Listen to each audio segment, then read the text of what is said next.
Hola, buenas noches, bienvenidos a todos los Garú, hijos del ciervo. Hoy vamos a hablar de una de las últimas novedades de este largo recorrido hacia Hombre Lobo quinta edición. Las últimas semanas han salido algunas pistas previas adicionales y además han ocurrido varias polémicas, algunas con más significado, más sentido y más importancia que otras, que vamos a tocar en este vídeo. Y vamos a hacer para ello apoyándonos en el PDF que a partir de hoy o de ahora podemos ver en la web de Renegade. En este PDF vemos tanto las páginas de las publicaciones anteriores, de las vistas previas anteriores, como la de la última semana y la de la semana anterior. Empecemos por el final, por lo último que ha salido. Los Guardianes del Venado, la tribu anteriormente conocida como los Fiana, que han quedado los segundos. Ahí están. Yo sabía que eran una de las tribus más populares. De hecho, no me ha sorprendido este orden de moradores de cristal y después los Guardianes del Venado, los Fiana. Tenemos esta tribu que ha cambiado bastante, ya que ha dejado atrás todos los vínculos con la cultura céltica, con los irlandeses que tenía en Legacy, en esas 4 primeras ediciones. En esta versión de los Fiana, en este rediseño, los Guardianes del Venado son un grupo, una cultura, una tribu caracterizada por la protección, por el cultivo, por ser guardianes de esos lugares sagrados, de esos túmulos, de esas tierras vírgenes todavía que quedan como vestigios de Gaia. Son una tribu que no solo protegen lugares físicos, sino que protegen causas, las cuales defienden con pasión. Y incluso personas. Son una tribu que se encargan de custodiar, no tanto de matar, no tanto de destruir, como de nutrir, cultivar y hacer crecer aquello que quieren, aquello que protegen. A veces lo cual implica matar, pero nunca como objetivo principal.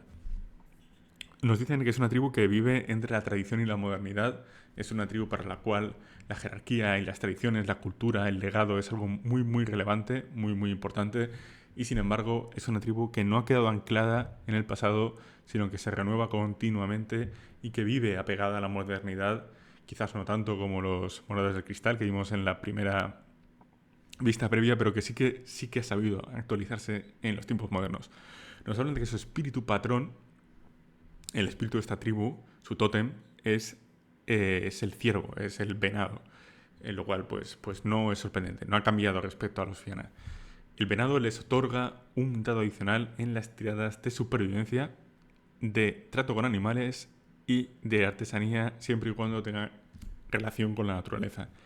Sin embargo, tienen una desventaja, una importante, digamos, muy relevante objeción, ¿no? Una debilidad, como sería en Vampiro, quinta edición, que es que no pueden o están obligados a respetar las reglas de la hospitalidad. Como anfitriones tienen que ser exquisitos, pues deben proteger a aquellos que se adentran invitados en sus túmulos, en sus lugares sagrados, y si en algún momento se saltaran esas propias tradiciones, esa propia hospitalidad, se verían impedidos en su recuperación de fuerza de voluntad durante una sesión. Digamos que, al igual que la otra tribu, en el caso de los moradores del cristal era así, dañaban una máquina. En este caso, si no respetan la voluntad del espíritu del ciervo, no pueden recuperar voluntad. Nos dan 4 ejemplos de arquetipos, lo cual son pues, bastante curiosos.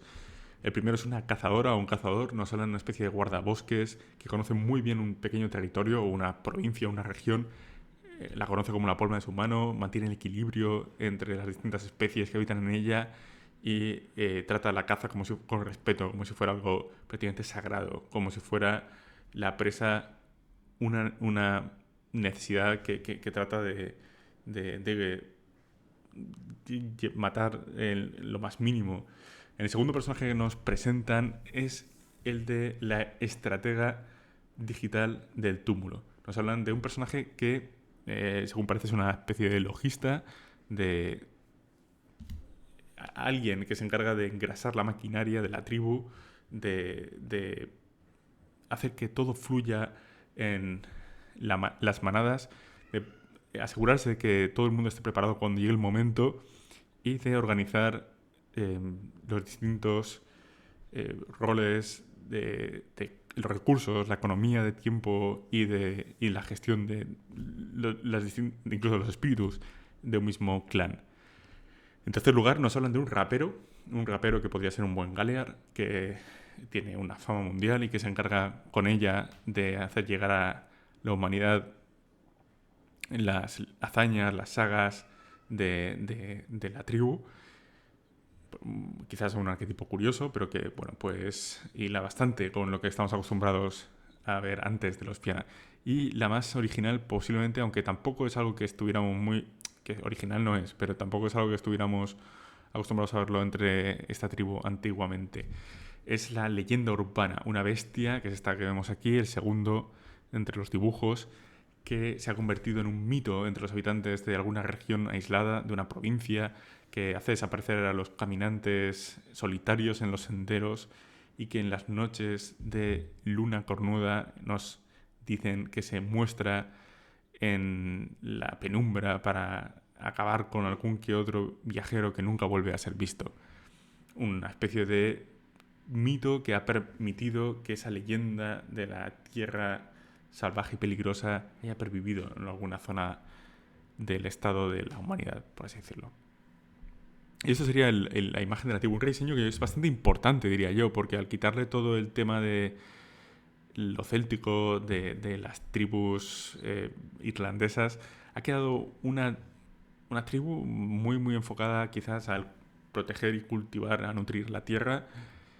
Una tribu que podríamos considerar de druidas, pero desprovista de esa cultura, de raigambre más irlandesa. Bueno, bien, ¿no? A mí no me entusiasma especialmente.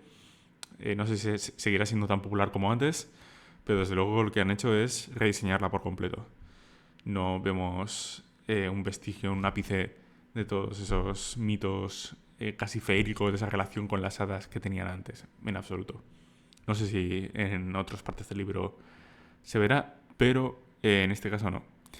Respecto a la segunda novedad vista previa que tenemos es esta sacaron una semana pasada, pero no la consideré tan importante o tan interesante como para dedicarle un vídeo al completo.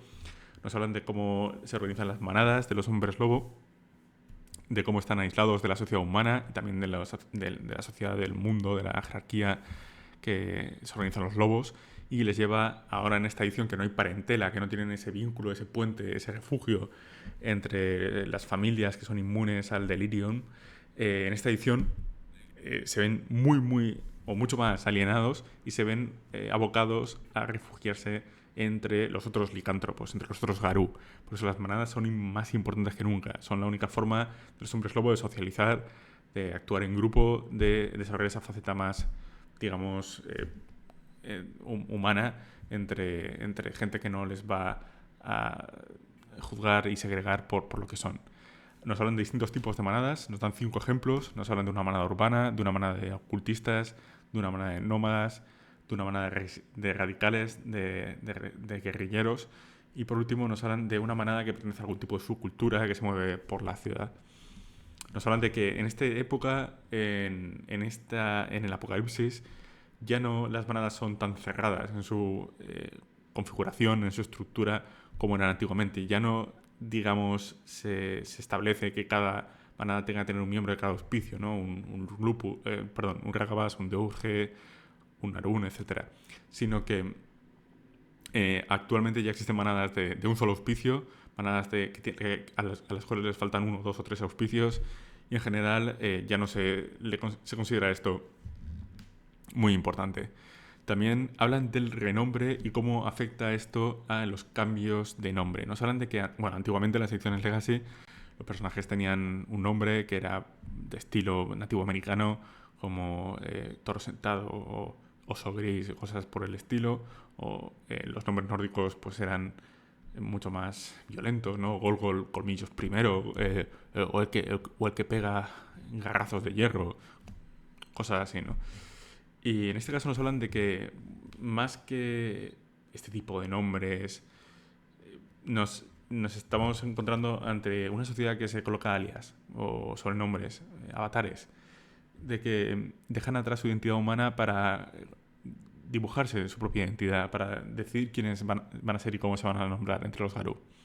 Y muchas veces estos mismos nombres van cambiando conforme va pasando el tiempo y van subiendo de renombre y va evolucionando el propio personaje. Con lo cual podría tener varios nombres, varios títulos, incluso reflejar toda esa evolución, ese paso del tiempo. Esta sería la segunda novedad.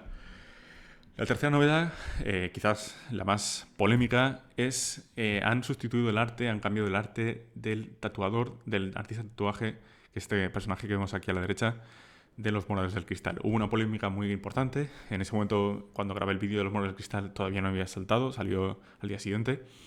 Y se puede resumir en que el artista que utilizó o que dibujó estas 4 ilustraciones no fue muy profesional, y especialmente en el caso de este arquetipo, en el tatuador, porque además cogió un rostro conocido de una persona importante en la cultura maorí, un activista político, lo dibujó tal cual, digamos que lo utilizó como referencia para su dibujo, dibujó su cara, era perfectamente reconocible, y además dibujó sus tatuajes, que sus tatuajes entre los maoríes son una especie de diario sagrado que refleja los hitos importantes que esa persona ha atravesado a lo largo de su vida. Con lo cual, claro, al principio nadie se dio cuenta, pero cuando esto, hoy en día un juego como este lo juega gente de todo el mundo. Y cuando empezaron a leerlo, cuando esta vista previa llegó a algunos lectores maorís, dijeron, oye, aquí está pasando algo.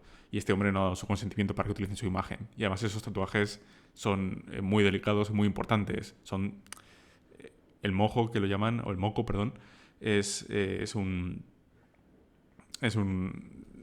símbolo de esa persona, y es algo completamente personal, algo que no puedes pintar ni retransmitir sin su consentimiento, algo muy íntimo. Bueno, pues tras esta polémica, World of Darkness tardó bastante tiempo en responder, dijo que lo iba a investigar, y al cabo de 5 o 6 días, casi una semana, dijeron que iban a sustituir la ilustración por una nueva, pidiendo disculpas a Tameiti, que es digamos, el hombre al cual dibujaron o plagiaron. Esta es la nueva imagen, la nueva ilustración. Si queréis ver la antigua, pues simplemente ve el vídeo anterior, ¿no? Pero esta es la que saldrá en el libro y la que será publicada, tanto en PDF como en papel. Por último, bueno, estas son las 8 páginas que salieron en la primera vista previa. Bueno, pues esto ya no sé si es tan importante, ¿no? Desde luego lo menos importante. Pero siguiendo toda esta polémica, una parte de la comunidad, especialmente latinoamericana, brasileña, que tiene una especie de agravio personal con Oathstar y con World of Darkness, fruto de unos desencuentros que hubo hace un tiempo, hace unos años. Y hubo una chica, una fan, que acusó a la ilustradora de esta imagen que había copiado. Esto ocurrió hace poco, hace unos días, una ilustración suya. La ilustradora luego salió diciendo que eso no es verdad, mostró que los bocetos se habían basado en una foto suya de la propia ilustradora, y al final parece que la chica retiró el tuit.